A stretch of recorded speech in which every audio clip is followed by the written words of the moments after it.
하나님께서 우리와 함께 하십니다. 하나님께서 우리를 사랑하십니다. 하나님이 우리와 함께 하셔서 우리의 모든 삶을 이끌어 주십니다. 주님 앞에 나아가면, 주님의 뜻 앞에 서면 주님께서 우리를 통해서 역사하시고 이끌어 주십니다. 매일매일 우리가 믿음의 발걸음을 나아갈 때마다 우리를 도와주시고 함께 해주시는 하나님의 거룩하심을, 하나님의 놀라운 그 은혜를 우리가 매일매일 경험하게 되어집니다. 오늘도 우리의 삶 가운데 하나님께서 우리를 이끌어 주시는 것을 우리가 느끼며 하나님과 깊이 있는 만남과 교제와 하나님의 음성을 듣는 귀한 시간이 되길 바랍니다. 오늘 말씀은 출애굽기 22장의 말씀입니다. 배상에 대한 부분과 도덕에 관련된 법에 대해서 오늘은 또 말씀하고 있습니다. 하나님께서 굉장히 사람들의 그 삶에 대해서 또한 그들의 모든 삶에 대한 모든 부분에 있어서 서로를 존중하고 서로에 대해서 그 재산에서 인정하고 함께 할 수 있는 그런 법을 또한 규정을 하시는 걸 볼 수 있습니다. 그래서 사람이 소나 양을 도둑질하여 잡거나 팔면 하나님께서 이제 소 한 마리에 소 5마리로 갚게 하십니다. 양 한 마리에 양 4마리를 갚게 합니다. 함부로 다른 사람의 재산을 탐내지 못하도록 규정을 합니다. 5배를 내고 4배를 낸다면 어떻게 해요? 그게 이제 잡히게 되어지면 더 힘들어지잖아요. 아예 그런 생각하지 못하도록 딱 만드는 것입니다. 자, 그리고 이제 도둑이 뚫고 오는 것을 보고 그것을 쳐 죽이면 피 흘린 죄가 없다는 거예요. 또한 해돈 후에는 또한 도둑한 것이 살아 그의 손에 있으면 소나 낙이나 양을 막라고 갑절이나 또한 배상하게 합니다. 그러니까 함부로 이제는 그것을 탐내지 못하도록 만든 것을 볼 수 있습니다. 그리고 또한 사람이 밭에서나 포도원에서 짐승을 딱 데리고 가서 먹이잖아요. 또 그것이 또한 알게 되어진다면, 발각되어진다면 포도원의 가장 좋은 것으로 배상하게 만듭니다.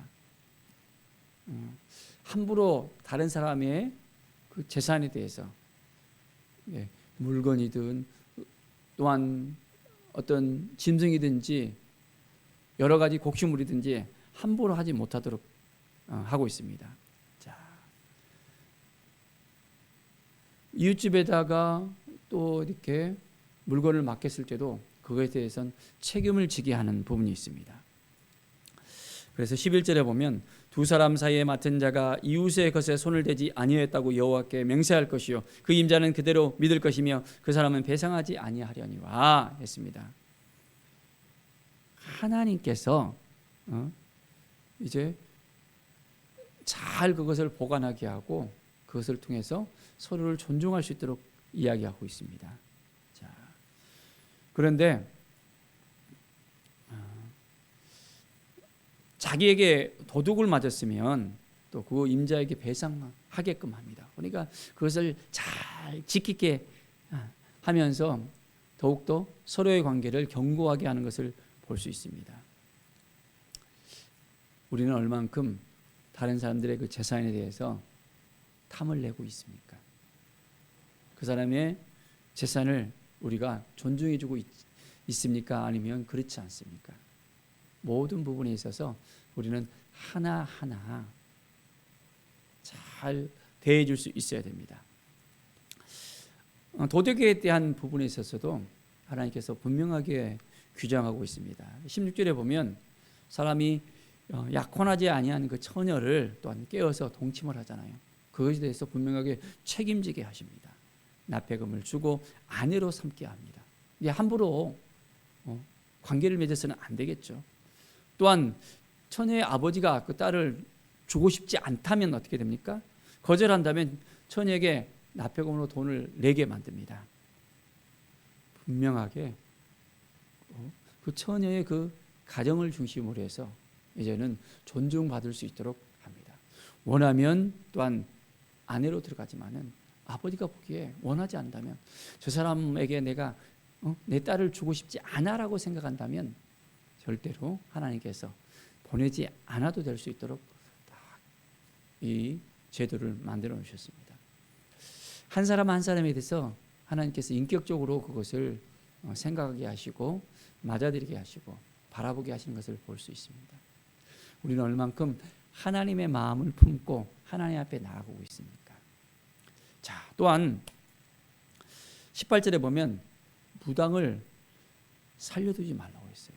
하나님 앞에서 하나님보다 다른 것을 사랑하고 하나님보다 다른 것에게 그 마음을 두게 하잖아요.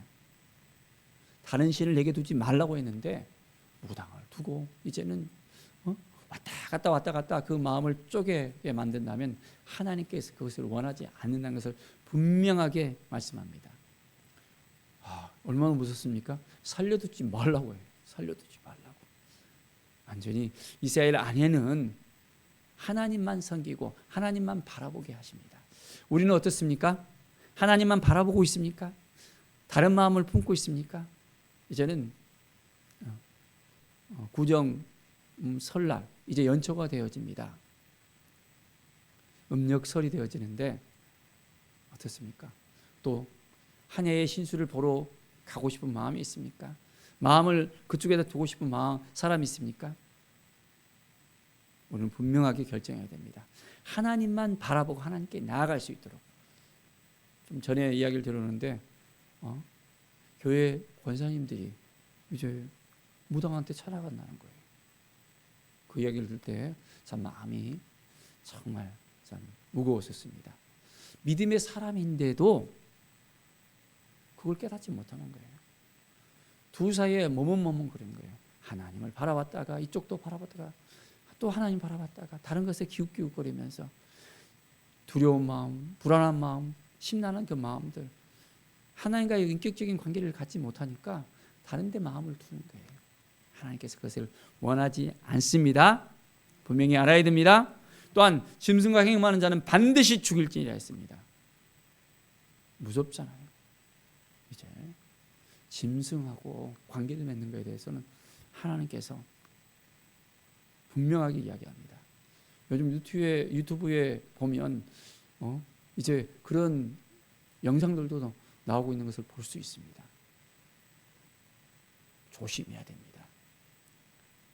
집에서 또 짐승을 키우는 것까지에 대해서는 어쩔 수 없지만은 그것과 행음하게 된다는 것은 그건 안 됩니다. 분명하게 그것을 알아야 됩니다. 믿음으로 나아가고 말씀으로 나가야 되지 다른 데 눈독을 들이면 분명히 안 된다는 것을 알아야 됩니다. 여호와 외에 다른 신에게 제사를 드리는 자는 다 멸할지니라. 확실하게 딱 종집을 찍습니다. 하나님 외에는 다른 것을 생각하지도 말고 이제는 절하지도 말고 제사하지 말고 오직 하나님만 믿고 하나님만 섬기라고 분명하게 말씀하고 계십니다. 자, 이것이 기본이에요. 우리는 기본을 잘 지키고 있죠? 누가 찾아와서는 이제 그 마음을 다른 데 둘 수 있도록 이렇게 마음을 움직이게 한다면 끊으십시오. 나는 하나님만을 섬깁니다. 하나님만을 믿습니다. 다른 것을 이제는 바라보지 않습니다. 믿음으로 살아가는 우리 모두에게 하나님께서 은혜를 내려주시고 함께 해주시고 이끌어 주십니다. 하나님의 놀라운 은혜가 넘쳐 흐르길 바랍니다. 특히 이제 22절부터 보면 고와 과부에 대해서 하나님께서 참 그들을 보호하시고 함께하는 것을 볼 수 있습니다. 그들을 해롭게 하지 말고 만약 그들을 해롭게 함으로 그들이 내게 부르짖으면 반드시 내가 그 부르짖음을 들으리라 했습니다. 하나님이 들으신대요.